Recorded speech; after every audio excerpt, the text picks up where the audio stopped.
Adiyogi statue ఇది కర్ణాటకను తమిళనాడు కాదండోయ్, మన ఆంధ్రప్రదేశ్లోని తూర్పుగోదావరి జిల్లా రాజమండ్రికి 20 కిలోమీటర్ల సమీపంలో ఉన్న ద్వారపుడి అనే విలేజ్లో అయ్యప్ప స్వామి టెంపుల్ పక్కనైతే ఉంటుంది.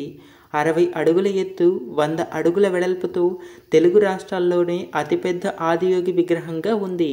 కొమరిపాలెనికి చెందిన కొల్లి వీరరాఘవ అనే శిల్పి 5 టన్నుల ఇనుము, 1200 బస్తాల సిమెంటు, 25,000 ఇటుకలు ఉపయోగించి దాదాపు 10 నెలల పాటు శ్రమించి ఈ విగ్రహాన్ని పూర్తి చేశారు.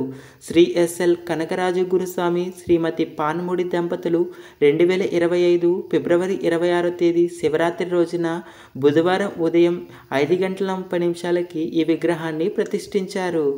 ఈ విగ్రహాన్ని దాదాపు 40 లక్షలు పెట్టి పూర్తి చేశారు. ఈ విగ్రహం లోపల అయితే శివలింగం, ధ్యానం కోసం ఏర్పాట్లు, గణేశుడైతే ఉంటారు. పక్కనే మనకి ఆంధ్ర శబరిమలగా పేరొందిన అయ్యప్ప స్వామి టెంపుల్ అయితే ఉంటుంది. ఈ ఆలయాన్ని 1989 సంవత్సరంలో జయచంద్ర సరస్వతి స్వామి స్థాపించడం జరిగింది. కేరళలోని శబరిమల ఆలయం వలె 18 మెట్లతో అయ్యప్ప స్వామి విగ్రహం ఉంటుంది. కేరళ వెళ్ళి దర్శనం చేసుకోలేని భక్తులు ఇక్కడికి వచ్చి దర్శనం చేసుకుంటారు.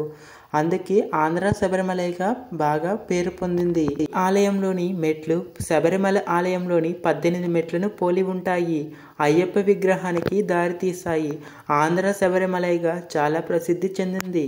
ఇక్కడికి రావాలంటే ముందుగా మనం రాజమండ్రి చేరుకోవాలి. రాజమండ్రి నుంచి ప్రతి 30 నిమిషాలకి ఒక బస్ సౌకర్యం అయితే కలదు. అలాగే మీరు ట్రైన్స్లో కూడా రావచ్చు. కొన్ని ట్రైన్స్ మాత్రం రాజమండ్రి నుంచి ద్వారపుడి రైల్వే స్టేషన్లో ఆగుతాయి. అక్కడి నుంచి 500 మీటర్స్ దూరంలో మనకి ఈ టెంపుల్ అయితే ఉంటుంది. ఈ దారి అయితే మనకి అయ్యప్ప స్వామి మాల వేసుకొని ఉన్న భక్తుల కోసం అయితే సపరేట్ క్యూ లైన్ అయితే ఏర్పాటు చేశారు స్వామివారిని దర్శనం చేసుకోవడానికి. ఇక్కడి నుంచి అయితే మనకి ఆదియోగి స్టాచ్యూ అయితే మనకి చాలా బాగా కనిపిస్తుంది. మనకి పక్కనే మనకి పంచముఖ ఆంజనేయ స్వామి విగ్రహం అయితే బాగుంటుంది.